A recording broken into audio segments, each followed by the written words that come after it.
કેમ છો વિદ્યાર્થી મિત્રો? મજામાં? તો આવી ગયા છે આપણે આપણી જે નીટની સિરીઝ ચાલી રહી છે એમાં ચેપ્ટર નંબર 2 લઈને, એટલે કે સુરેખ પદ પર ગતિ. તો આઈ હોપ તમે ચેપ્ટર 1 આખે આખું કમ્પ્લીટ કરેલું છે. એક વખત કમ્પ્લીટ કરવું જરૂરી નથી, મહત્વનું નથી. એ વસ્તુ તમે મલ્ટિપલ ટાઈમ કરેલી હોવી જોઈએ. એટલીસ્ટ તમે ત્રણેક વાર એનું રિવિઝન કરેલું હશે, આઈ મીન ત્રણેક વાર સોલ્વ કરેલા હશે, ત્યારે જઈને તમે નીટ માટે એલિજિબલ થશો. બરાબર? એક વાર તો બધા કરી લેશે, બરાબર, પણ 3-4 વાર તમે કરશો ત્યારે જઈને તમને વસ્તુ યાદ રહેશે. ઓકે, તો બહુ થયું બોલ બચ્ચે. હવે આપણે આ ચેપ્ટર ચાલુ કરીએ. તો ચેપ્ટર 2 સુરેખ પદ પર ગતિ. બેઝિક આપણે આનું જો સમજવું હોય, ક્લિયર, કેમ કે આપણે પીવાયક્યુ તો સોલ્વ કરીએ જ છે, બટ એના સિવાય થિયરેટિકલ ક્વેશ્ચન્સ બી આવી શકે. બરાબર? તો આજે ચેપ્ટર 2 છે સુરેખ પદ પર ગતિ, એ કંઈક યંત્રશાસ્ત્રની અંદર આવે છે. યંત્રશાસ્ત્રની અંદર કઈ શાખામાં આવે છે જો તમને એવું પૂછી લે, બરાબર, તો શુદ્ધ ગતિશાસ્ત્રમાં આવે છે. બીજું અશુદ્ધ ગતિશાસ્ત્ર ના હોય, બરાબર, ખાલી ગતિશાસ્ત્ર કહેવાય. ઓકે, તો બેઝિક શું છે? યંત્રશાસ્ત્ર. યંત્રશાસ્ત્રનો મતલબ જો તમને પૂછી લે તો શું આવશે? યંત્રશાસ્ત્ર એટલે શું? તો ભૌતિક વિજ્ઞાનની તે શાખા જેમાં ગતિનો અભ્યાસ કરવામાં આવે છે. ઓકે, તો યંત્રશાસ્ત્રનો મતલબ એવો થાય કે જેમાં ગતિનો અભ્યાસ કરો છો. હવે જો તમે ગતિના કારણોની ચિંતા નથી કરતા કે ગતિ કેમ થઈ, તો તમે એને કઈ કેટેગરીમાં મૂકશો? શુદ્ધ ગતિશાસ્ત્રની કેટેગરીમાં, જેને કાઇનેમેટિક્સ કહેવાશે. અને એમાં તમને બે ચેપ્ટર મળે છે, ચેપ્ટર 2 અને 3. અને જો તમે ગતિના કારણોની ચર્ચા કરો છો કે આ ગતિ થઈ કેમ, તો કે બળ લાગ્યું એટલે, તો બળ વ્યાખ્યાયિત કરવું પડે. તો એને કહેવાશે, એ કેટેગરીને કહેવાશે ગતિશાસ્ત્ર, જેને કહેવાશે ઇંગ્લિશમાં ડાયનેમિક્સ. ડાયનેમિક્સ એટલે તમારો આખું ચેપ્ટર નંબર 4. ક્લિયર? તો આ બેઝિક તમારા મગજમાં ક્લિયર હોવું જોઈએ કે તમે શું ભણી રહ્યા છો. આ સિવાય બીજું શું ક્લિયર હોવું જોઈએ? તો કે અંતર અને સ્થાનાંતર વચ્ચેનો ડિફરન્સ. ઓકે, તો અંતર હંમેશા ધન હોય. તમે કોઈ બી દિશામાં જશો એ તમારે ઉમેરી જ દેવાનું, એને અંતર કહેવાશે. સ્થાનાંતર ધન અથવા તો ઋણ અથવા તો શૂન્ય, ત્રણેયમાંથી કોઈ પણ એક હોઈ શકે. ઓકે, અને બેઝિક એની વ્યાખ્યા શું છે? પદાર્થના અંતિમ અને પ્રારંભિક સ્થાનને જોડતી સીધી રેખા, એને શું કહેવાશે? સ્થાનાંતર. ક્લિયર? તો આટલું થઈ ગયું. એના પછી જે ટોપિક છે એ છે સરેરાશ ઝડપ અને સરેરાશ વેગ. ઓકે, તો આજે આપણે કેટલું કરવાનું છે? ઓકે, તો આજે આપણે શું જોઈશું? સરેરાશ ઝડપ જોઈશું, સરેરાશ વેગ જોઈશું, તત્કાલીન ઝડપ, તત્કાલીન વેગ જોઈશું અને પ્રવેગ જોઈશું. ક્લિયર? તો એના રિલેટેડ જેટલા પણ પીવાયક્યુ છે બધા કમ્પ્લીટ કરીશું. એના પછી એક લેક્ચર આવશે જેમાં અચળ પ્રવેગી ગતિ આવશે, અને એના પછી ત્રીજો લેક્ચર આવશે, એમાં સાપેક્ષ ગતિ આવશે. સાપેક્ષ ગતિ જે છે એ તમારી ટેક્સ્ટબુકમાં નથી આપેલી, એડિશનલ ટોપિક છે, તો એમાં થોડુંક ધ્યાન રાખશું, થોડાક બેઝિક વસ્તુઓ જોઈશું. ક્લિયર? સો અત્યારે તો સ્ટાર્ટ કરીશું સરેરાશ ઝડપ, સરેરાશ વેગ. તો સરેરાશ ઝડપનું સૂત્ર તમને ખબર હોવી જોઈએ, કુલ અંતર ભાગ્યા કુલ સમય. સરેરાશ વેગના બે સૂત્ર યાદ રાખી શકો છો, કુલ સ્થાનાંતર ભાગ્યા કુલ સમય, અથવા તો સ્થાનમાં થતો ફેરફાર ભાગ્યા સમયમાં થતો ફેરફાર, જેમાં તમે આવું લખી શકો delta x by delta t. Okay, હવે અહીંયા એક ફેમસ કિસ્સો છે, બહુ વાર પૂછાયેલો છે, તો અત્યારે આપણે એક સમજી લઈએ. જ્યારે પણ પ્રશ્નમાં તમને આવું કંઈક રેફરન્સ જોવા મળે કે કોઈ પદાર્થ સરખું અંતર કાપતો હોય પણ જુદી જુદી ઝડપ હોય, એક v1 ઝડપ છે, v2 ઝડપ છે, તો તેની સરેરાશ ઝડપ કઈ રીતે તમે વાંચશો? ક્લિયર? તો આપણે અહીંયા બે સરખા અંતર કાપ્યા છે એ વાળો કિસ્સો લઈએ છીએ. 3માં તમને આઈડિયા આવી જશે કઈ રીતે કરવાનું. તો જો પદાર્થ a થી b જાય છે, એની ઝડપ છે v1, તે d/2 અંતર કાપે છે, તો સ્વાભાવિક છે સમય. બીજું અડધું અંતર એ કાપે છે v2 ઝડપથી, તો સ્વાભાવિક છે અહીંયા સમય બદલાય. ક્લિયર? સરખું અંતર તો કાપ્યું, બટ ઝડપ અલગ અલગ હોવાથી સમય કેવો લાગે? અલગ અલગ. ઓકે, તો આની સરેરાશ ઝડપનું કયું સૂત્ર વાપરીશું આપણે? સમીકરણ 1, કે સરેરાશ ઝડપ બરાબર કુલ અંતર ભાગ્યા કુલ સમય. કુલ અંતર કેટલું કાપ્યું? d, a થી b પહોંચ્યો ને. ઓકે, ભાગ્યા સમય t1 પ્લસ t2. હવે આ સમયની જગ્યાએ શું કર્યું છે આપણે અહીંયા? ઝડપ બરાબર અંતર ભાગ્યા સમય સૂત્ર છે ને, તો સમયને કરતા બનાવી દીધો, તો સમય બરાબર અંતર ભાગ્યા ઝડપ. ઓકે, તો t1 સમય માટે અંતર d/2 ને ઝડપ v1, તો d/2 અને v1 આવી ગયું. અહીંયા સેમ t2 માટે d/2 અંતર ને v2 ઝડપ, પછી શું કર્યું છે, d/2 કોમન લીધું છે, તો ડી ઉડી જશે, આ બગડો ક્યાં જશે, ઉપર. અહીંયા આપણે શું કર્યું છે, લસા લીધો છે, તો v1 v2 લસા આવશે અને અંશમાં એનામાં આવશે v1 + v2. તો આ v1 v2 છેદનો છેદ અંશમાં જતો રહે, તો આ ફૂલ એન્ડ ફાઇનલ સૂત્ર મળશે. આ સૂત્ર તમારે ખાસ યાદ રાખવાનું છે. લગભગ 10-12 પ્રશ્નો અત્યાર સુધી નીટની પરીક્ષામાં પૂછાય છે 1988 થી અત્યાર સુધી. ક્લિયર? તો તમને જ્યારે બી આવું જોવા મળે તો સિમ્પલી આ સૂત્ર પકડી લેવું, 2v1 v2 upon v1 + v2. Okay, તો સ્ટાર્ટ કરીશું. પહેલો MCQ જે નીટ 2023 નો છે. શું કે છે આપણાને, એક વાહન x નું અડધું અંતર v ઝડપથી અને બાકીનું તે જ અંતર 2v ઝડપથી કાપે છે, તો સરેરાશ ઝડપ. તો આપણાને હવે ખબર છે કે સૂત્ર શું આવે, 2v1 v2 upon v1 + v2. તો પહેલું v અને બીજી છે 2v, છેદમાં v + 2v શું થાય, 3v. તો 2 × 2 = 4, તો જવાબ આવશે આનો 4/3v. બરાબર. So D is the right answer. મેં પહેલા જ કીધું આ પ્રશ્ન જે છે સરખા અંતર વાળો એ બહુ વાર પૂછાય છે, 10 થી 12 વાર પૂછાય છે. ઓકે, પછી જો ઓડિશામાં જે સેકન્ડ ટાઈમ એક્ઝામ થઈ હતી નીટની, એમાં બી આ પ્રશ્ન પૂછાયેલો છે. સીધી રેખામાં મુસાફરી કરતી વ્યક્તિ ચોક્કસ x અંતર માટે અચળ ઝડપ v1 સાથે અને આગામી સમાન અંતર માટે અચળ વેગ v2 સાથે, વેગ નહીં આવે અહીંયા, ઝડપ આવશે. બરાબર. તો ઝડપ v2 સાથે ગતિ કરે છે. ઓકે, તો અચ્છા ચલો વેગ છે તો વેગ બી ચાલશે કેમ કે એક જ દિશા છે, તો બંનેમાં વેગ આવશે. તો સરેરાશ વેગ કેટલો થાય, તો સરેરાશ વેગ એટલે કુલ સ્થાનાંતર ભાગ્યા કુલ સમય. તો કુલ સ્થાનાંતર સ્વાભાવિક છે ડી જ કર્યું હશે, તો અહીંયા જવાબ શું આવશે, સી. સર સી કઈ રીતે લાયા, તો જો તમે યાદ કરો, આપણે પાછળ છે ને અહીંયા આ જ રીતે લખી દીધું હોત મેં. બરાબર, કયું વાળું પદ, આ વાળું પદ. તો ડી કેન્સલ થાય ને બગડો ક્યાં જતો રહે, ઉપર. તો આ બગડો ઉપર છે, અહીંયા લસા નથી લીધો એવું વિચારો, તો તમને સ્વાભાવિક છે આ વાળો જવાબ મળે. ઓકે, તો જો જવાબ આ જ મળશે. કઈ રીતે,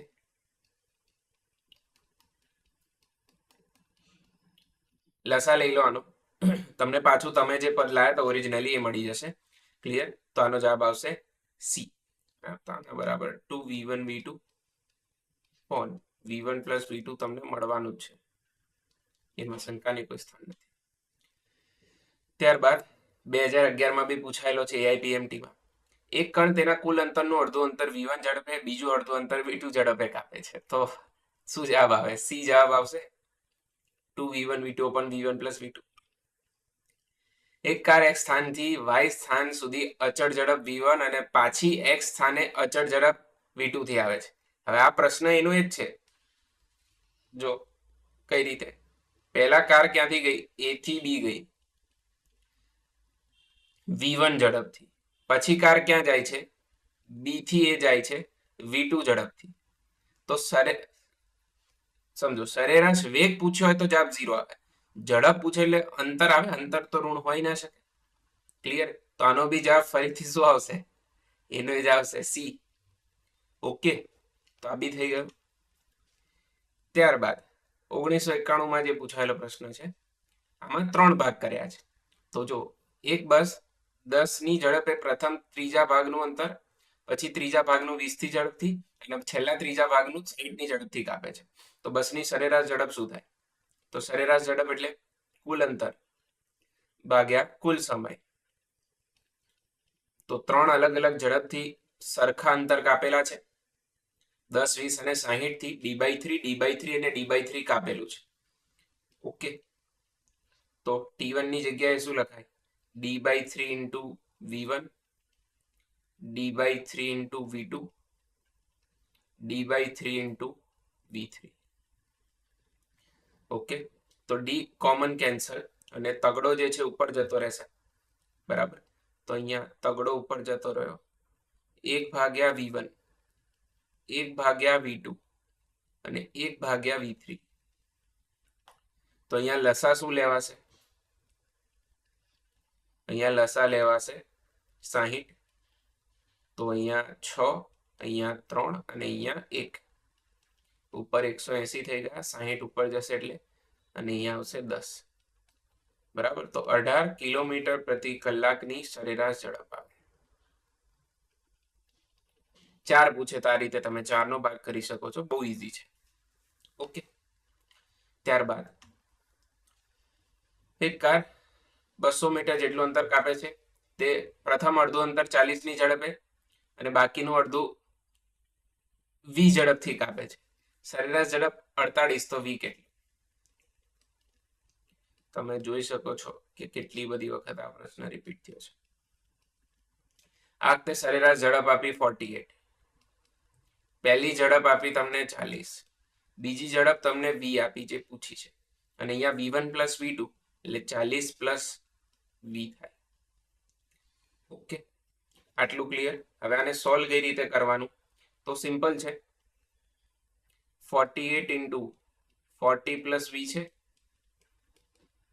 2 ટાઈમ્સ 40.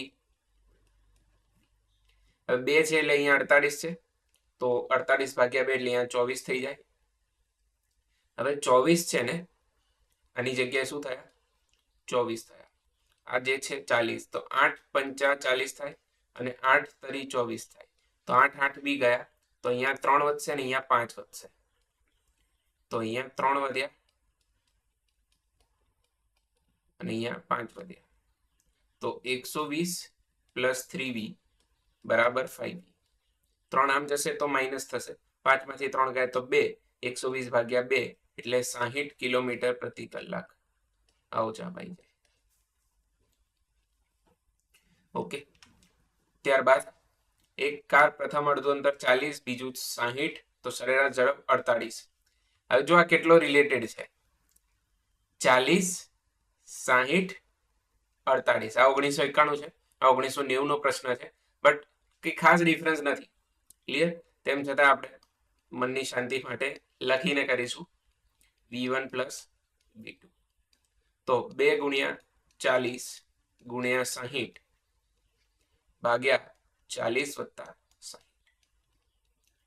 ઓકે, તો આ 100 થઈ જશે, 2 0 ને ખાઈ જશે, 48 જવાબ આવશે અહીંયા. સી.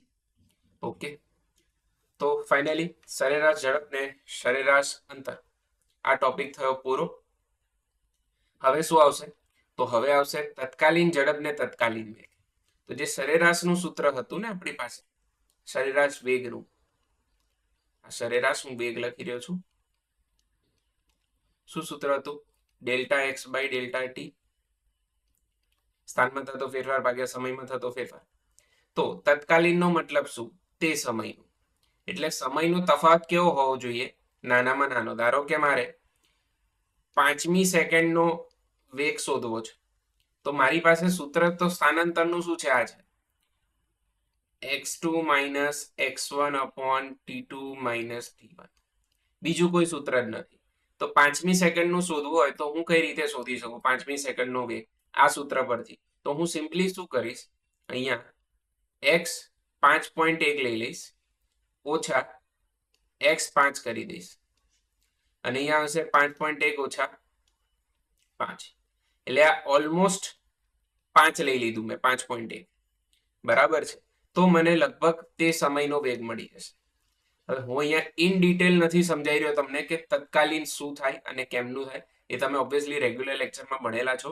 સ્ટીલ તમને જો એવું લાગતું હોય કે તમને થિયરિટિકલી બી ડાઉટ છે, તો તમે બિંદાસ મને કહેજો, આપણે અલગથી એનું એક લેક્ચર લઈ આવીશું, બધી થિયરી કોમન હોય એ ટાઈપ. ઓકે, તો અત્યારે લોંગ સ્ટોરી શોર્ટ, સમયનો તફાવત જેટલો તમે નાનો લેશો,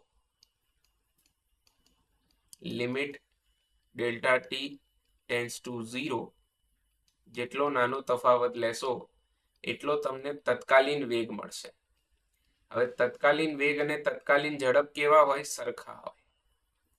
આને શું બોલાય ગુજરાતીમાં? સ્થાનાંતરનું સમયની સાપેક્ષે વિકલન તમને શું આપશે? વેગ. ઓકે, એ જ રીતે તમે આગળ ભણશો કે ભાઈ એ બરાબર શું મળે છે? ડીવી બાય ડીટી, પ્રવેગ બરાબર. તો લગભગ તમને ખ્યાલ છે જ આ વસ્તુનો. હવે અહીંયા બીજી એક વસ્તુ જો હું ક્લિયર કરું, વિકલન અને સંકલન. બરાબર, આ બી તમારા મગજમાં ક્લિયર હોવું જોઈએ. ના હોય તો કહેજો, આપણે કંઈક અલગથી એનું વ્યવસ્થા કરીશું. સંકલન અને વિકલન બહુ જરૂરી છે. તો ડી બાય ડીએક્સ એક્સ ની કેટલી ઘાત છે? એન ઘાત છે. તો એન આગળ આવી જાય, ઉપર એક ઘાત તમારે ઘટાડી દેવાની, ઇન્ટુ એક્સ નું વિકલન 1 થશે એટલે આપણે લખતા નથી, બાકી અહીંયા ઇન્ટુ તમારે d by d x of x કરવું પડે. પહેલા કોનું કર્યું? ઘાતનું. તો ઘાત આગળ આવી ગઈ, ઉપર એક ઘાત ઘટી ગઈ. હવે કોનું વિકલન થશે? એક્સ નું. તો એક્સ નું વિકલન શું થશે? 1, કેમ કે આની કેટલી ઘાત છે? 1. ઓકે, તો જવાબ આનો શું આવે? અલ્ટિમેટલી, બરાબર. તો સૌથી પહેલા ઘાતનું થાય ને પછી વિધેયનું થાય, એટલે અહીંયા જે બી આપ્યું છે. એ સિવાય અહીંયા બીજી એક વસ્તુ આવશે, આપણે આવું લખીએ, ધારો કે e raise to x square. તો આને ચર ઘાત કહેવાય. ચર ઘાતનું વિકલન એનું એ જ થાય. તો ઈનું વિકલન શું થયું? ઈ જ જે હોય એનું એ જ થાય, ઇન્ટુ તમારે ઘાતનું તો વિકલન કરીને બતાવવાનું ને, તો એક્સ સ્ક્વેર. તો એક્સ સ્ક્વેર નું વિકલન શું થશે? 2x, બરાબર. અને પછી એક્સ નું વિકલન શું થાય? 1 થાય. તો આપણે કદી લખતા નથી, into d by d x of x. X નું વિકલન બાય ડિફોલ્ટ 1 થશે, તે આપણને લખવાની જરૂર નથી લાગતી. તો વિકલનમાં આ બે બેઝિક તમને ખબર હોવી જોઈએ, કે ઘાતનું વિકલન કઈ રીતે થાય અને ચર ઘાતાંકનું વિકલન કઈ રીતે થાય. અને સંકલનમાં ઊંધું છે, ઉપર એક ઘાત વધી જશે, એ જ ઘાત તમારે નીચે રિપીટ કરીને લખી દે, જે વધેલી ઘાત હોય, બરાબર. આ સિવાય ચલો આગળ આવશે ત્યારે જ જોઈશું, પ્રવેગ આવશે ત્યારે, કે ભાઈ કોનું વિકલન શું થાય ને કઈ રીતે થાય એ રીતે. ઓકે, એક એક્સ્ટ્રા વસ્તુ તમને અહીંયા ખબર હોવી જોઈએ, હા, આ લેખવાડી. ઓકે, તો અહીંયા હું શું કરું છું? એક પેજ એડ કરી દઉં છું અને તમને આલેખ બી થોડાક બેઝિક સમજાવી દઉં છું. તો જો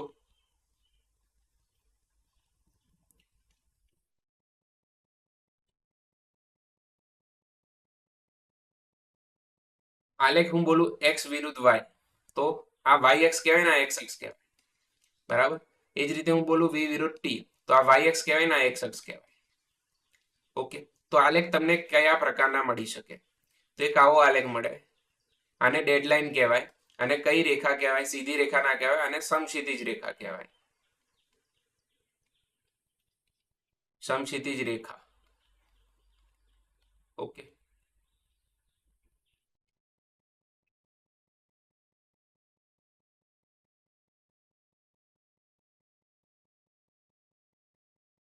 બરાબર. એના સિવાય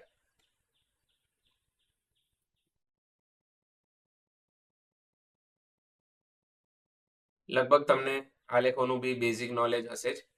આને કહેવાશે સીધી રેખા, બરાબર છે. આ આલેખ છે, એનું સમીકરણ શું બને? y બરાબર mx પ્લસ c. એમને શું કહેવાશે? ઢાળ. જો અહીંયા હું બહુ બેઝિકમાં સમજાઈ રહ્યો છું તમને, ઇન ડિટેલ આપણે જોવું હોય તો જેમ મેં કીધું, તમે અલગથી કહેજો, આપણે કંઈક સેટ કરીશું. તો એમને કહેવાશે ઢાળ, y એટલે yx, x એટલે xx, c એટલે અચળાંક, બરાબર. ઢાળ હંમેશા શું હોય? તો ઢાળ એટલે y યામનો તફાવત ભાગ્યા x યામનો તફાવત, અને શું કહેવાશે? ઢાળ, બરાબર. અથવા તો આની જગ્યાએ શું લખી શકો તમે? Ten theta. ટેન થીટા એટલે બી ઢાળ થાય. અને ઢાળ હંમેશા કેવો હોય? અચળ હોય. ઓકે, તો જો હું સ્થાનાંતર વિરુદ્ધ સમયનો આલેખ લઉં, આ સ્થાનાંતર છે ને સમય, તેનો ઢાળ શું આવે? સ્થાનનો ફેરફાર ભાગ્યા સમયનો ફેરફાર. સ્થાનનો ફેરફાર ને સમયનો ફેરફાર તો શું કહેવાય? વેગ કહેવાય. તો અહીંયા વેગ કેવો મળશે મને? અચળ મળશે. વેગ એટલે ઢાળ થયો ને, સ્થાનનો ફેરફાર એટલે y યામનો ફેરફાર, x યામનો ફેરફાર એટલે સમયનો ફેરફાર. ઓકે, તો અહીંયા વેગ શું થશે? અચળ થશે. ઓકે, તો આટલી બેઝિક વસ્તુ ક્લિયર હોય તો આપણે આગળ વધી શકીએ. તો વધીએ આગળ. જીવનમાં હંમેશા આગળ વધતા રહેવું જોઈએ. તો જો ધન પ્રવેગ માટે સ્થાન વિરુદ્ધ સમયનો કયો આલેખ સાચો છે? હવે એકચ્યુઅલી આ પાછળ હોવો જોઈએ, બટ આગળ મુકાઈ ગયો છે તો કરી લઈએ. તો જો કયો આલેખ છે સ્થાનાંતર વિરુદ્ધ સમયનો? આપણે હમણાં પાછળ જોયું કે ઓપ્શન સી અને ડી છે ને,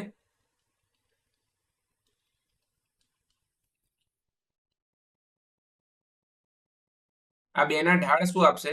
અચળ વેગ આપશે. કેમ અચળ વેગ આપશે? કેમ કે સીધી રેખા છે ને.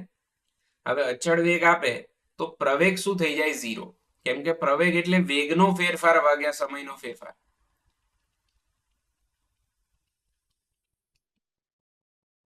તો સી અને ડી જવાબ નહીં આવે. હવે આપણને ધન પ્રવેગ પૂછ્યો છે એટલે એ અને બી માંથી કંઈક હોઈ શકે. હવે એ અને બી માં તમે જુઓ તો બી ઓપ્શન છે ને એમાં એક લેવલ પછી એટલે અહીંયાના પછી સ્થાન વધતું બંધ થઈ ગયું. જો સમય વધે છે પણ સ્થાન વધતું બંધ થઈ ગયું. એટલે અહીંયા પણ શું આવશે? વેગ 0 થઈ જશે. અને ઓપ્શન એ જે વધ્યો સાચો જવાબ છે. ઓબ્વિયસલી સમય વધે છે એની સાથે સ્થાન પણ હજી વધવાનું છે આગળ. બરાબર, અહીંયા સમય અચળ ના થઈ જાય, ધ્યાન રાખજો. ઓકે, તો ફક્ત ઓપ્શન એ માટે સાચો જવાબ અહીંયા ધન પ્રવેગ મળશે, બાકીના બધા માટે નહીં મળે. ક્લિયર? ધીમે ધીમે વધશે આગળ, પણ વધશે. ડન છે. તો આગળ જોઈએ. એક્સ અક્ષ સાથે 30 ને 45 નો કોણ સાથે ગતિ કરતા બે કણો માટે સ્થાનાંતર સમયના આલેખો આપ્યા છે. તો વેગનું ગુણોત્તર શું? તો તમને દેખાય છે આ સીધી રેખા છે. સીધી રેખા તો એનો ઢાળ અહીંયા શું મળે? તો સ્થાન ભાગ્યા સમય એટલે વેગ મળે. તો તમને મેં બે રીતે સમજાવ્યું છે ઢાળ એટલે. તો અત્યારે આપણે ઢાળ લઈશું tan ના સ્વરૂપે. તો tan થીટા એટલે શું થશે? ઢાળ. તો પહેલો કયો ખૂણો બન્યો? 30. તો tan 30 ભાગ્યા tan 45. આ જ શું છે? વેગનો ગુણોત્તર છે, v1 ભાગ્યા v2.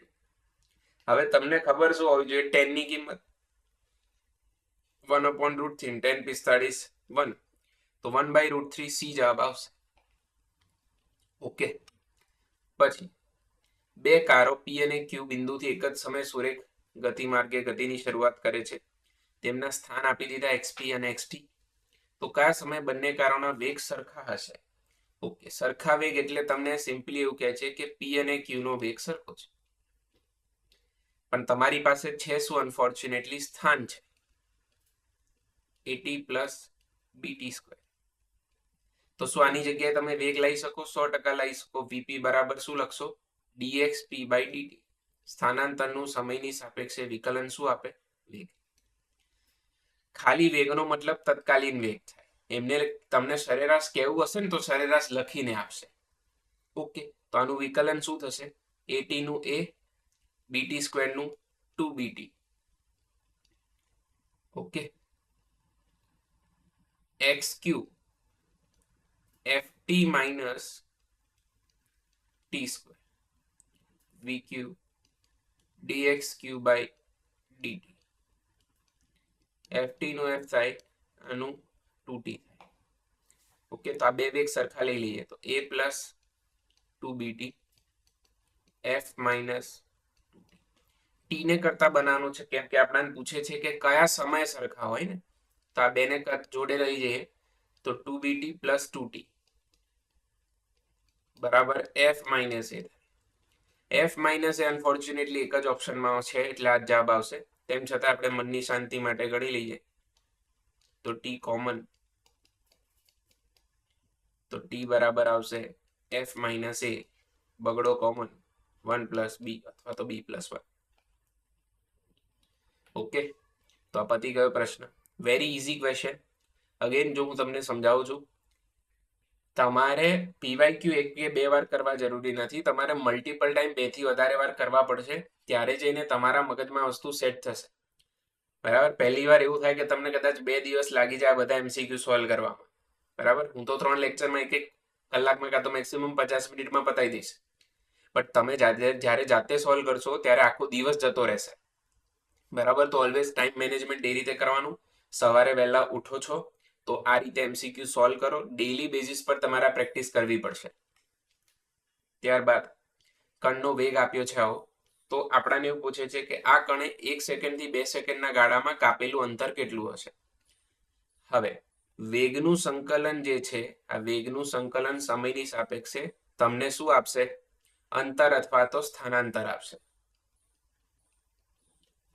બરાબર, સ્થાનાંતરનું વિકલન વેગ આપે, વેગનું સંકલન સ્થાનાંતર આપે, એવું વિચારો. બરાબર, ઊંધું છે. ઓકે, તો તમારે અહીંયા બેઝિકલી વેગનું સંકલન કરવાનું છે, જેથી તમને શું મળશે? અંતર. તો અંતર અથવા તો સ્થાનાંતર બરાબર અહીંયા આવશે v ની જગ્યાએ a t plus b t square into d t. અને સમયગાળો કેટલો છે? 1 થી 2, એટલે લિમિટ મૂકવી પડે 1 to 2. એટી નું સંકલન એટલે એ ટી નું સંકલન શું થાય? T square by 2 b as it is t cube by 3.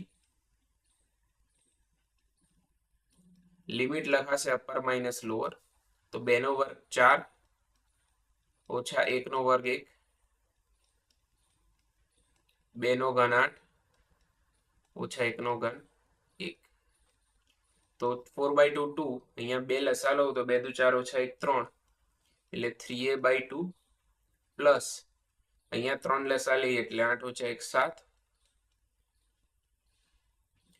તો option 3/2 7 b is the right answer.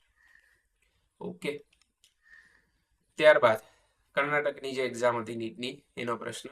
બળના પ્રભાવ હેઠળ એક પરિમાણમાં ગતિ કરતા m દળ ધરાવતા કણનું વિસ્થાપન એટલે સ્થાન સમયમાં મીટરમાં અને સમય સેકન્ડમાં છે. તો ટી બરાબર શું લખીને આપે છે? √x+3. જ્યારે કણનો વેગ 0 હોય ત્યારે તેનું સ્થાન કેટલું? એટલે વેગ 0 છે ત્યારે બેઝિકલી તમે સમય શોધો, અને એ જે સમય મળે એને શેમાં મૂકી દો? x માં. એવું કે છે. હવે લોચો શું છે કે અહીંયા સ્થાન સમયનો કરતા નથી, સૂત્રનો કરતા નથી. તો આ તગડો જે છે હું આમ લઈ જાઉં ડાબી બાજુ √x, તો બંને બાજુ વર્ક કરું તો x બરાબર શું થાય? t-3 નો હોલ સ્ક્વેર. આને સોલ્વ કરીએ તો t² -60 પ્લસ 9 આવે. તો આ રીતે સૌથી પહેલા તો તમારે સ્થાનને કરતા બનાવવું પડે. હવે આનું સસાવી લે, સમયની સાપેક્ષે વિકલન કરશો તો t² નું શું થાય? 2t, -60 નું શું થાય? -6, પ્લસ 9 નું શું થઈ જાય? 0. આ વેગ તમારે શું લેવાનું છે? 0 લેવાનો છે.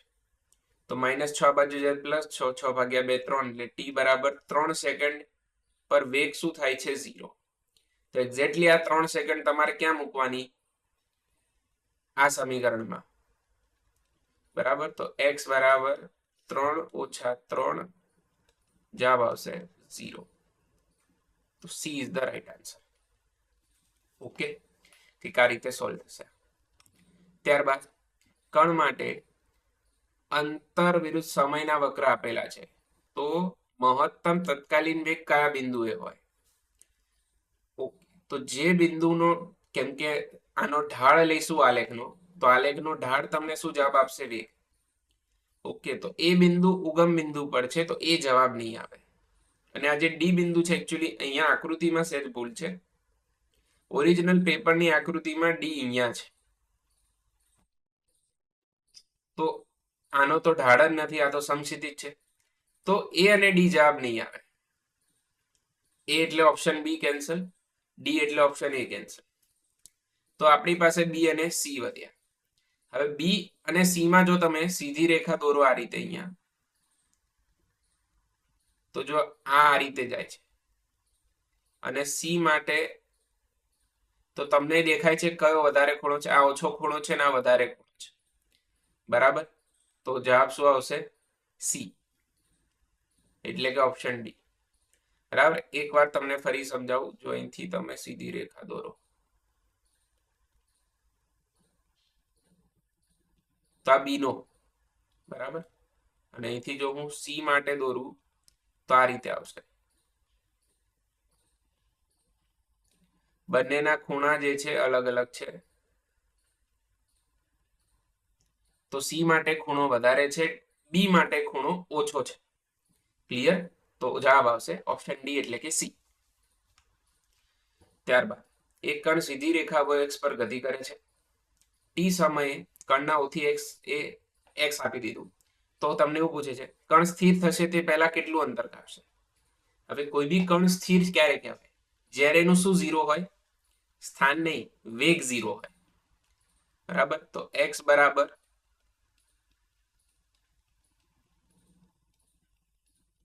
તો સૌથી પહેલા અહીંયા વેગ લાવવો પડે. વેગ એટલે આનું સસાવી લે, સમયની સાપેક્ષે વિકલન. 40 નું શું થાય? 0. 12t નું શું થાય? 12. માઇનસ આનું શું થશે? 3t square. ઓકે, તો જો આ વેગ હું 0 લઈ લઉં તો હું કહી શકું પદાર્થ હવે સ્થિર થઈ ગયો. કયા સમયે સ્થિર થાય છે? તો માઇનસ આમ જાય તો પ્લસ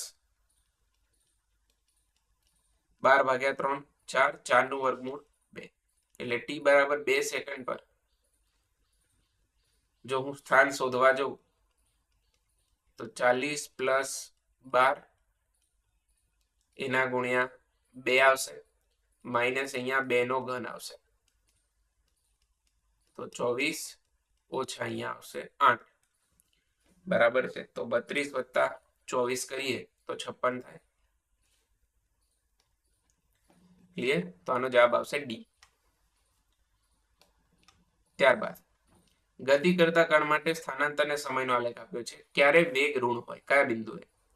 તો સ્થાનાંતર વિરુદ્ધ સમયના આલેખનો ઢાળ ઋણ,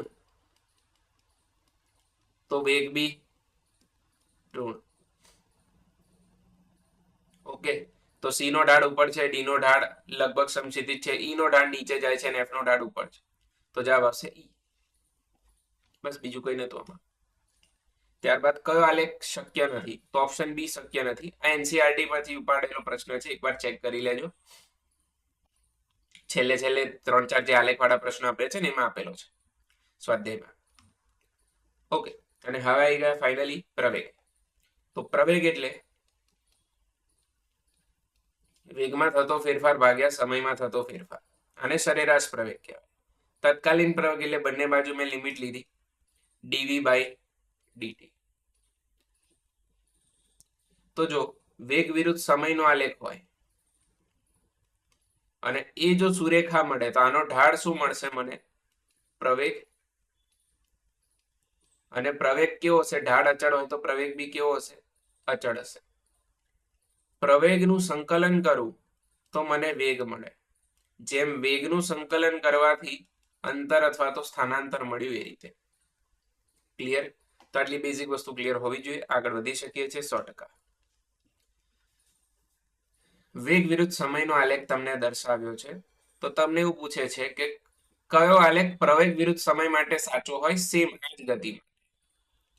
હવે સૌથી પહેલી વસ્તુ, આ જે છે વેગ વિરુદ્ધ સમય છે ને, અને આ જે રેખા દેખાય તમને આટલી, આ સુરેખા છે, અને આ બી શું છે? સુરેખા. અને આને શું કહેવાય? સમક્ષિતિજ રેખા. તો સુરેખાનો ઢાળ કેવો હોય? અચળ. એટલે વેગ વિરુદ્ધ સમયનો આલેખ છે, એનો ઢાળ શું મળે? પ્રવેગ. તો તમને અચળ આલેખ મળવો જોઈએ.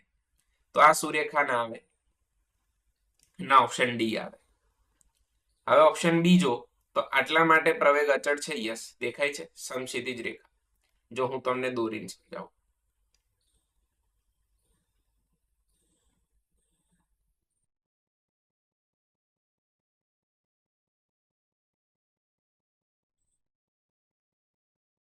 જે છે પહેલી આ રેખા, આ સુરેખા છે, તો આનો ઢાળ શું મળે? પ્રવેગ. અને પ્રવેગ કેવો હોય? અચળ. બરોબર. તો અચળ પ્રવેગ મારે બતાવવો હોય તો અચળ એટલે જે સમય સાથે ના બદલાય. બરાબર. તો સમય સાથે પ્રવેગ નથી બદલાતો ને, તો મારે સ્વાભાવિક છે આવી એક સીધી રેખા દોરવી પડે કે જો સમય અહીંથી અહીંયા વધ્યો પણ પ્રવેગ ત્યાંનો ત્યાં રહ્યો. ખબર પડી? પ્રવેગ એઝ ઇટ ઇઝ એની એ જગ્યાએ રહ્યો. તો આને આપણે જોડી દીધું. ઓકે, ત્યારબાદ આ જે રેખા આ સમક્ષિતિજ રેખા છે, જે શું બતાવે છે કે સમય અહીંથી અહીંયા વધ્યો આટલા માટે, પણ વેગ ના બદલાયો. વેગ ના બદલાયો તો પ્રવેગ તો 0 થઈ જાય, કેમ કે પ્રવેગ એટલે વેગનો ફેરફાર ભાગ્યા સમય. તો પર્ટિક્યુલર એટલા સમય માટે તમે પ્રવેગને શું બતાવી દેશો? 0. તો સમય વધ્યો બટ પ્રવેગ ત્યાંનો ત્યાં રહ્યો. ત્યારબાદ જે આલેખ આવે છે એ ઢળતી સુરેખા છે, એટલે ઋણ પ્રવેગ આવે. ઓકે, તો અહીંયા જો તમે બતાવવા જાઓ તો આ રીતે આવશે. ક્લિયર? એટલે option b is the right answer. કોઈ પણ કાળે ઓપ્શન એ કે ડી ના આવત, કેમ કે સુરેખાનું સુરેખા ના આવે. ક્લિયર? તો હંમેશા તમારે આલેખનો આકાર જોવો પડે. સુરેખા દેખાય એટલે ખુશ થઈ જાય અને એનો ઢાળ શું હશે? અચળ હશે. તમે આ ઢાળ દોર્યો પ્રવેગ અને સમય. ઓકે, હવે આગળ જોઈએ. 18. એકમ દળ વાળો કણ એક પરિમાણમાં એવી રીતે ગતિ કરે છે કે જેથી જેનો વેગ આ રીતે બતાવ્યો છે. તો જો હું અહીંયા વેગ લખું, અચ્છા, આ જ્યારે બી તમે PYQ માં નીટ 2015, 16 કે 17 જુઓ તો એના question compare to any other exam means કોઈ પણ યરની એક્ઝામ જોશો ટફ હશે. બરાબર છે? પ્લસ 2025 નું જોશો તો 2025 નું બી બહુ ટફ લાગશે. ખાલી 15 કે 16 ક્વેશ્ચન ઈઝી હતા 2015 ના 25 ના પેપરમાં. તો એકવાર અહીંયા આપણે લખીએ Vx, તે છે beta x minus 2n. Okay, તો તમને શું પૂછે છે કે x ના વિધેય તરીકે કણનો પ્રવેગ શું? બાકીના બધા અચળાંક છે. તો આપણને એટલીસ્ટ આ તો આવડે છે કે સમયની સાપેક્ષે વિકલન કરવાથી પ્રવેગ મળે. તો બીટા તો અચળ થઈ ગયા. આ x ની ઘાતનું વિકલન શું થાય? તો -2n આગળ આવી જાય. ઉપર શું થઈ જાય? -2n -1 થઈ જાય. ઓકે, હવે આટલું કર્યું પણ એક વસ્તુ ભૂલી ગયા. x નું કરવું પડે ને, ઘાતનું તમે વિકલન કર્યું x નું dx/dt. બાકી લોચો શું પડે? તમે આ સ્ટેપ ના લખો તો તમને શું મળે? અહીંયા x ની -2n -1 બરાબર, અને બીટા અને -2n. તો તમે એક આ ઓપ્શન જો -2n -1 વાળો એક જ ઓપ્શન છે, તો તમે લગભગ આ ટીક કરી દો. પછી ભલે અહીંયા બીટા સ્ક્વેર કેવી રીતે ખબર ના પડે, એટલે આપણે આગળ ના વધી શકીએ. એટલે ભૂલ શું થઈ કે તમે dx/dt ના કરી, પહેલા ઘાતનું થાય પછી વિધેયનું થાય. ઓલવેઝ આ વસ્તુ યાદ રાખજો. તો -2n બીટા dx/dt એટલે શું થાય? વેગ. તો અહીંયા આવશે વેગ. હવે ઓલરેડી વેગ આપણી પાસે છે તો એ વેગ આપણે અહીંયા લખવો પડશે.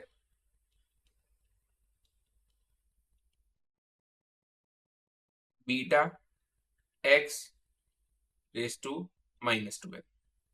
ઓકે, તો બીટા આગળ આવી ગયા તો -2n બીટાનો સ્ક્વેર થઈ જાય. આધાર સરખો છે તો ઘાતોનો શું થાય? સરવાળો.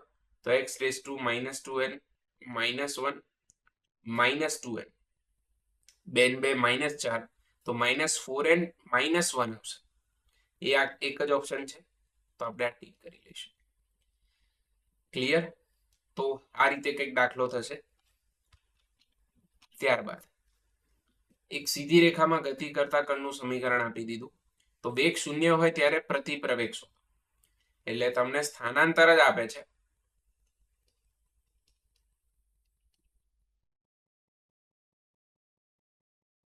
આનું તમારે વિકલન કરીને પ્રવેગ સુધી પહોંચવાનું. તો વેગ બરાબર શું થાય? dx/dt. 8 નું 0, 12t નું 12, -3t². ઓકે, પ્રવેગનું શું થાય? 12 નું 0 -60. ઓકે, તો એ બરાબર શું આવ્યું? -60. હવે શું કે છે? વેગ 0 હોય ત્યારે પ્રતિપ્રવેગ શોધો ને. તો આ જે વેગ છે હું 0 લખી દઉં.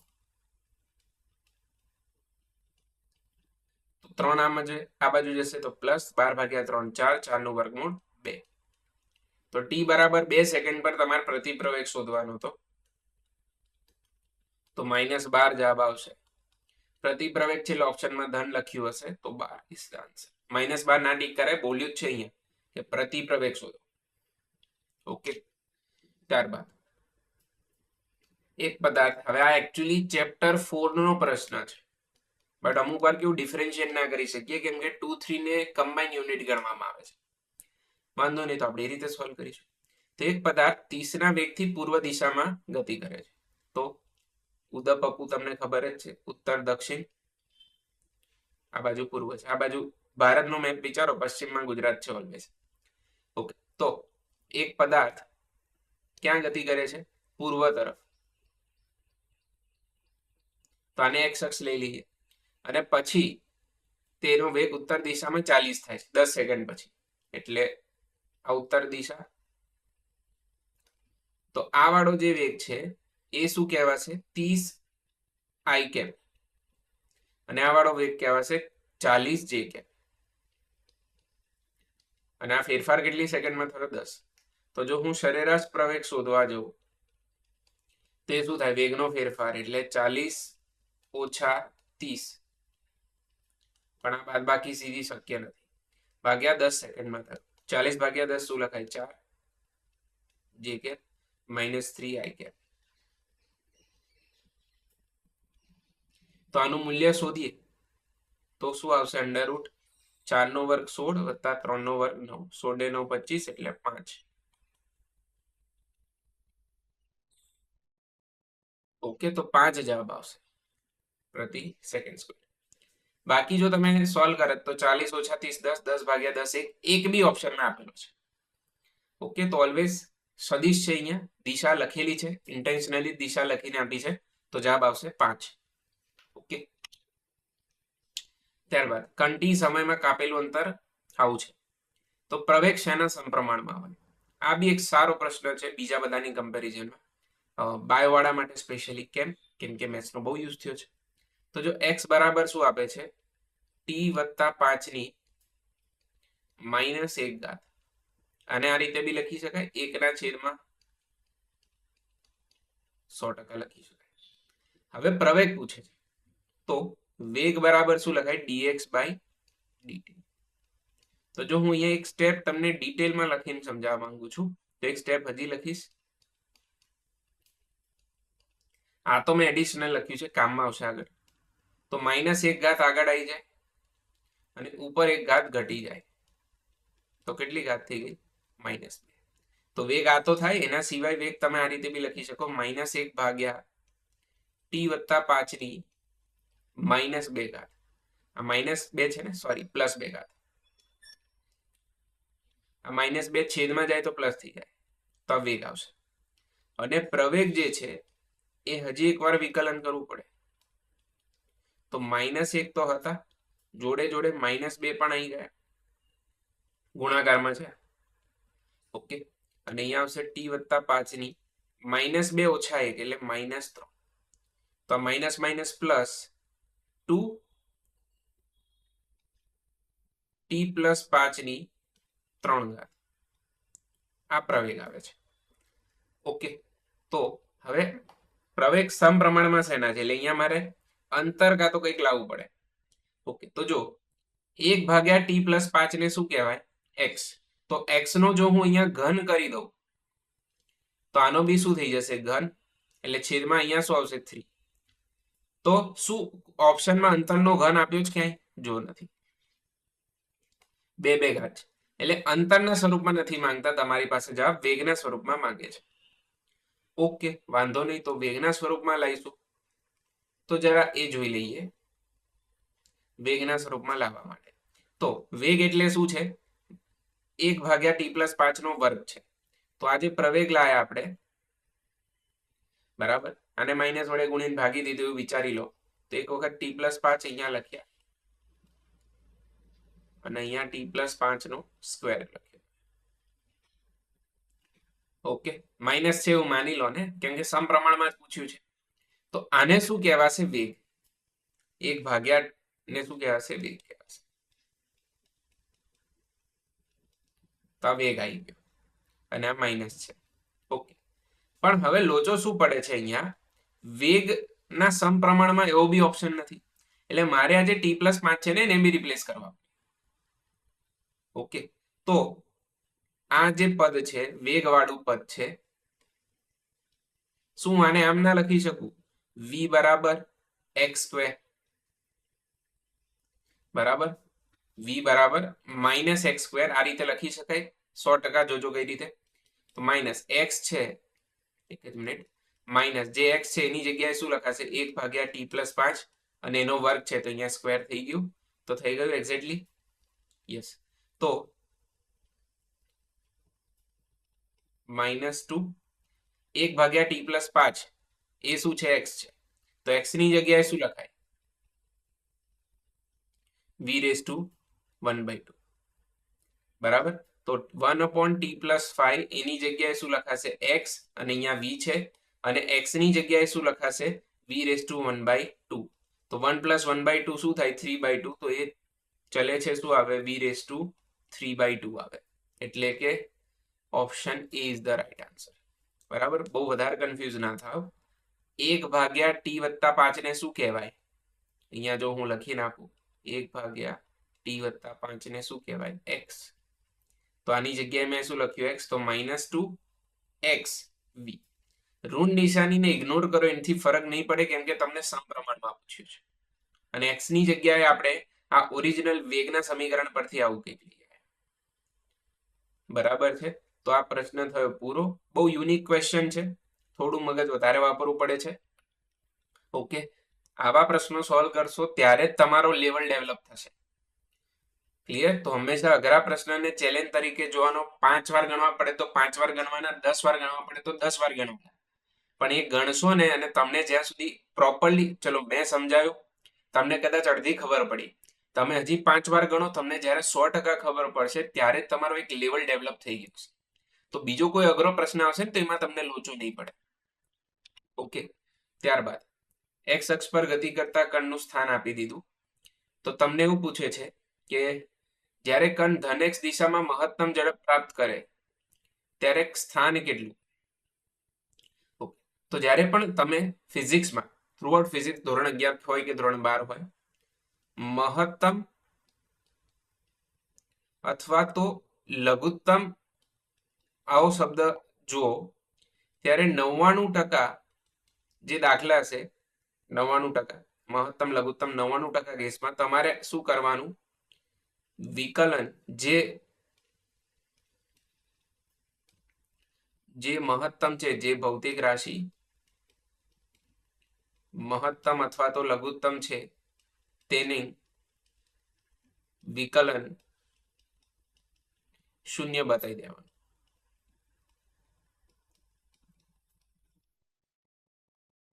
આ કેમ આવું થાય છે? તો એ ચેપ્ટર 5 માં આવશે, કાર્ય ઉર્જા ને પાવરમાં. ત્યારે હું તમને ઇન ડેપ્થ સમજાવીશ કે સ્થાયી સંતુલન, અસ્થાયી સંતુલન એ બધું શું છે.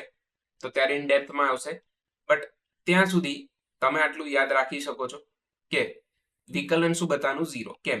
તો જો મહત્તમ અને લઘુત્તમ એ અચળ હોય. જેમ કે કોઈ એક કાર છે કાં તો તમારી જોડે એક્ટિવા છે, તો એક્ટિવાની મહત્તમ ઝડપ કેટલી? તમે કહો હું જે ચલાવું એટલી ના, એના સ્પીડોમીટરમાં જે લખેલું હોય એટલી, કે 120 લખી છે તો એક્ટિવાની મહત્તમ કેટલી કહેવાશે? 120. અને લઘુત્તમ કેટલી કહેવાશે? 0. ના તમે કદી 120 પર ચલાવના છો, ના તમે કદી 0 પર ચલાવના છો. તેમ છતાંય એક્ટિવાની મહત્તમ ઝડપ શું કહેવાશે? 120. લઘુત્તમ શું કહેવાશે? 0. એનો મતલબ એવો થયો કે આ બે તો અચળ થઈ જાય, અને જો કોઈ અચળ હોય તો અચળનું વિકલન શું થાય? 0. ક્લિયર? એટલે આપણે ફિઝિક્સમાં ઓલવેઝ શું કરીએ છીએ? મહત્તમ કે લઘુત્તમ દેખાય તો 99% દાખલામાં આ જ કોન્સેપ્ટનો પ્રયોગ કરવામાં આવે છે. તો જો એકવાર પ્રયોગ કરીને જોઈ લઈએ. તમને x શું આપ્યું છે? 90² - tq. તમને એવું પૂછે છે મહત્તમ ઝડપ પ્રાપ્ત કરે ત્યારે, એટલે અહીંયા v બરાબર પહેલા dx/dt શોધીએ. તો 9 × 18t - 3t². મહત્તમ શું છે? ઝડપ. તો ઝડપનું વિકલન શું કરવાનું? 0. જે ભૌતિક રાશિ મહત્તમ કે લઘુત્તમ છે તેનું વિકલન 0 બતાવો. તો વેગ મહત્તમ છે તો આનું વિકલન શું થવું જોઈએ? 0.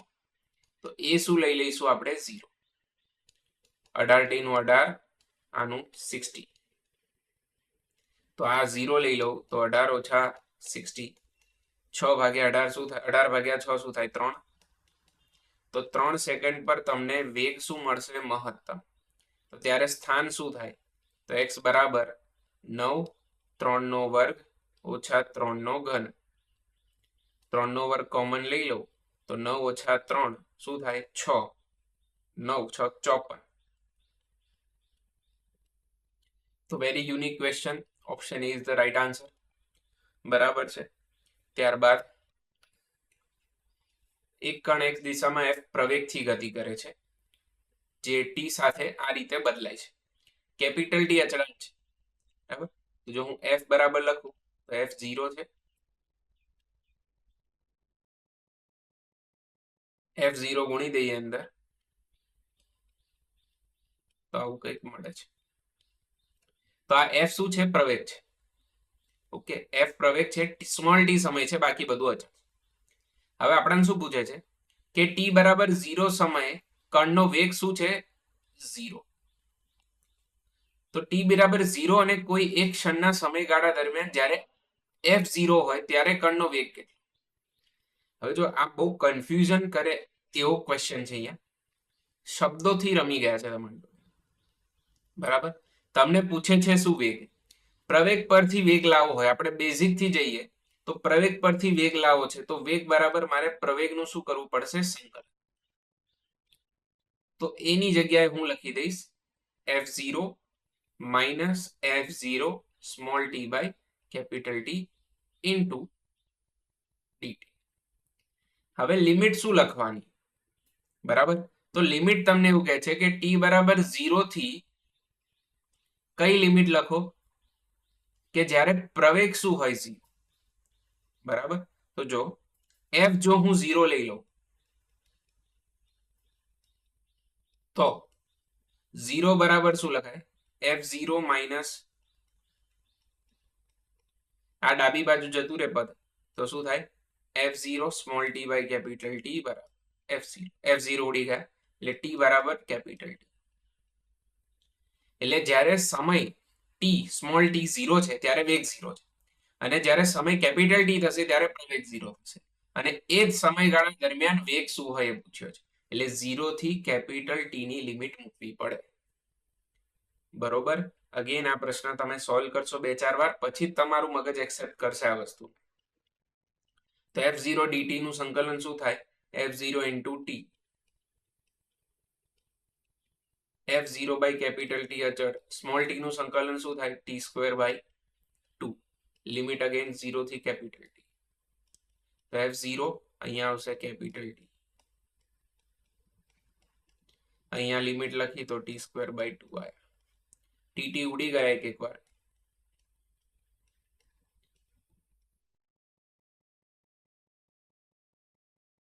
તો આખું છે ને અડધું છે તો જવાબ આવશે અડધું f0 t by 2 એટલે હાફ f0 t.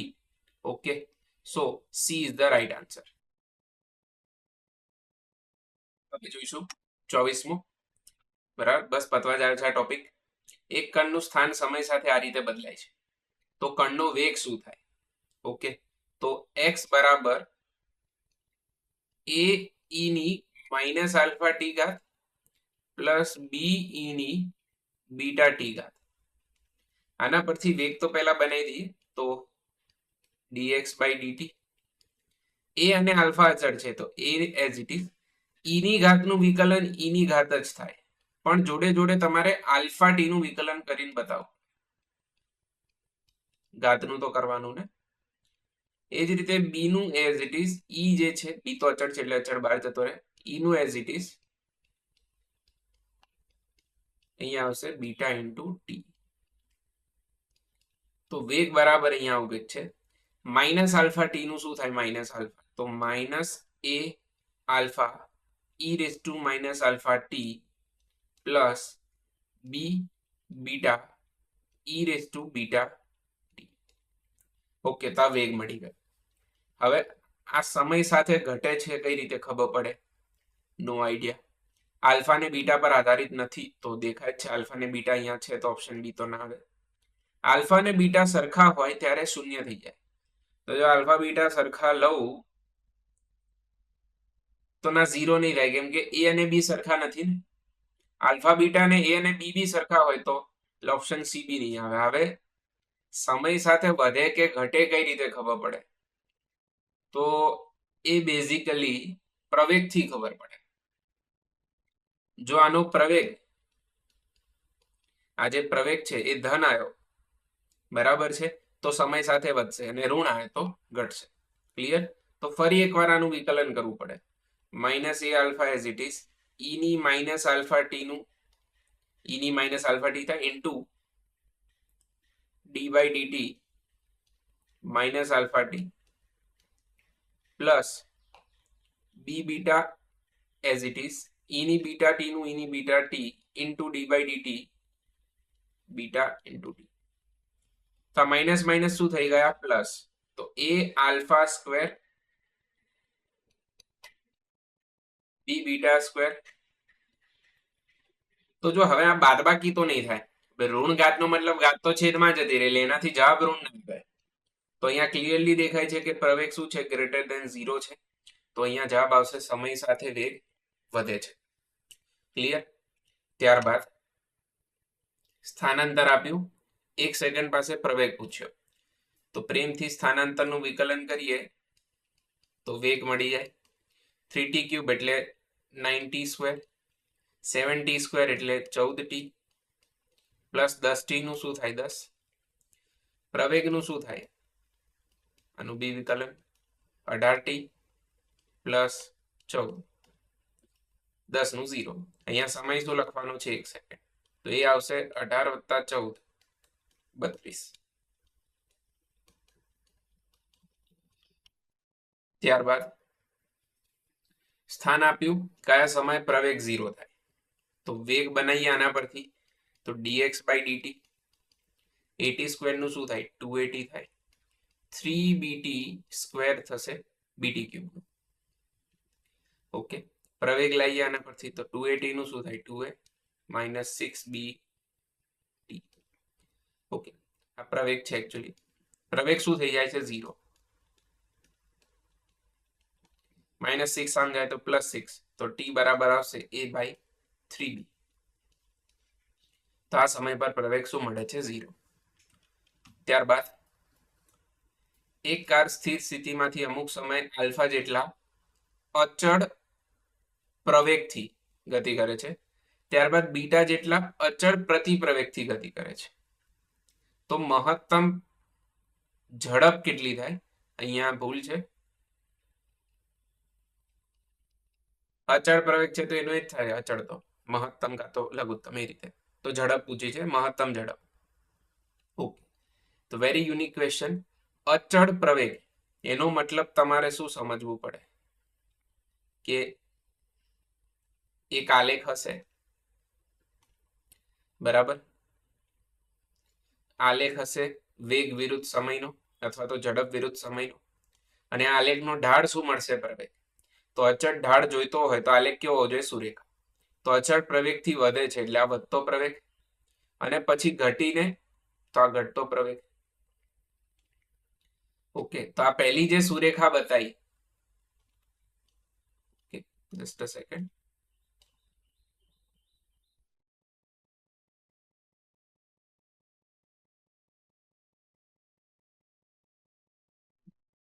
તો આ જે પહેલી સુરેખા બતાવી ને આ વાળી, આનો ઢાળ મળશે આલ્ફા, અને આ બીજી સુરેખાનો ઢાળ મળશે બીટા.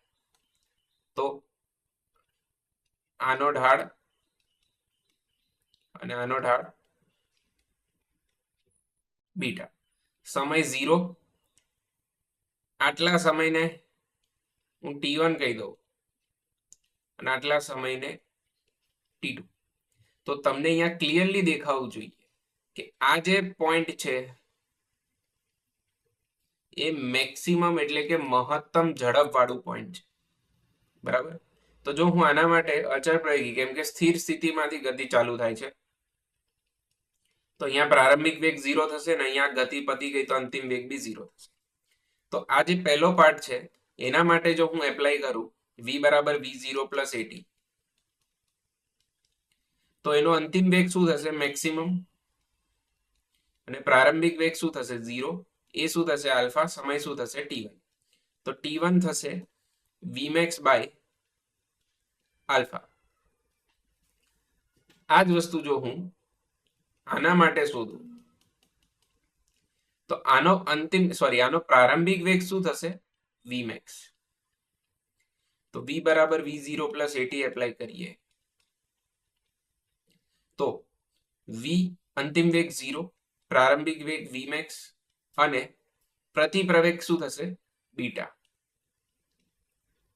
તો અહીંયા T2 બરાબર બી શું આવે? Vmax by beta. ઓકે, તો જો આટલી વસ્તુ તમને ખબર પડી તો હવે આપણે આગળ વધી શકીએ. રિસાઇઝ કરી છે, નાનું કરી દઈએ. ઓકે, તો હવે ખાલી આપણે શું શોધવાનો છે? મહત્તમ ઝડપ. તો સિમ્પલ અહીંયા આવું કંઈક થશે, ટી બરાબર T1 પ્લસ T2. તો T1 ની જગ્યાએ લખાશે Vmax બાય આલ્ફા, આની જગ્યાએ લખાશે Vmax બાય બીટા. Vmax મળી ગયું. હવે તો Vmax ને કરતા બનાવીશ તો Vmax common 1 by alpha plus 1 by beta. તો આલ્ફા બીટા લસા લઈએ તો અંશમાં આલ્ફા પ્લસ બીટા થાય. તો Vmax ની જગ્યાએ શું લખાશે? અહીંયા alpha beta t upon alpha plus beta. Okay, તો option D is the right answer. તો very unique and important question. આની એકવાર મેથડ તમારે સમજવી પડશે. કેમ મેં આવું કર્યું? કેમ કે મને અહીંયા દેખાયું કે અચળ પ્રવેગની વાત કરી છે. અચળ પ્રવેગ ત્યારે મળે જ્યારે વેગ વિરુદ્ધ સમયનો આલેખ સુરેખા હોય. અચળ પ્રતિપ્રવેગ ત્યારે મળે જ્યારે વેગ વિરુદ્ધ સમયનો આલેખ ઢળતી સુરેખા હોય. ઓકે, તો આ રીતે કંઈક સોલ્વ થશે. એકવાર શાંતિથી જોજો, આઈડિયા આવી જશે. બરાબર. અને લાસ્ટ ક્વેશ્ચન, કેમ કે આના પછી આવે છે અચળ પ્રવેગી ગતિ. ઓકે, કણ એક સીધી રેખામાં એવી રીતે અચળ વધી રહ્યું છે કે જેના સ્થાનાંતરનું સમીકરણ આ છે. તો પ્રવેગ 0 હોય ત્યારે વેગ કેટલો? તો પહેલા વેગ લઈ આવીએ, ds by dt 3t square minus 12t plus 3 plus 0. પ્રવેગ 60 માઇનસ 12, તો t આવશે 12 ભાગ્યા 6, સોરી લોચો માર્યો, t ક્યુબ નું 3t સ્ક્વેર થયું, આનું 12t થયું. બરોબર છે? હા, બરોબર છે. તો પ્રવેગ શું લેવાનો છે? 0. તો પ્રવેગ 0 લઈ લઈએ તો 60 માઇનસ 12, તો 12 ઇઝ ઇક્વલ ટુ 60, તો t is equal to 2 second. તો આ 2 સેકન્ડ આમાં લખી દઉં તો 3 2 નો વર્ગ ઓછા 12 ગુણ્યા 2 વત્તા 3, 2 નો વર્ગ 4 તારી 12, 24, 3. ઓકે, તો કેટલું આવશે? માઇનસ 9 મીટર પ્રતિ સેકન્ડ. ક્લિયર? સો આની સાથે જે મેઇન પહેલો પાર્ટ હતો એ પત્યો. નેક્સ્ટ લેક્ચરમાં જોઈશું અચળ પ્રવેગી ગતિના સમીકરણ રિલેટેડ એમસીક્યુ. ઓકે, તો ત્યાં સુધી તમારી તબિયતનું ધ્યાન રાખજો. મળીએ next time. Tata, bye and take care.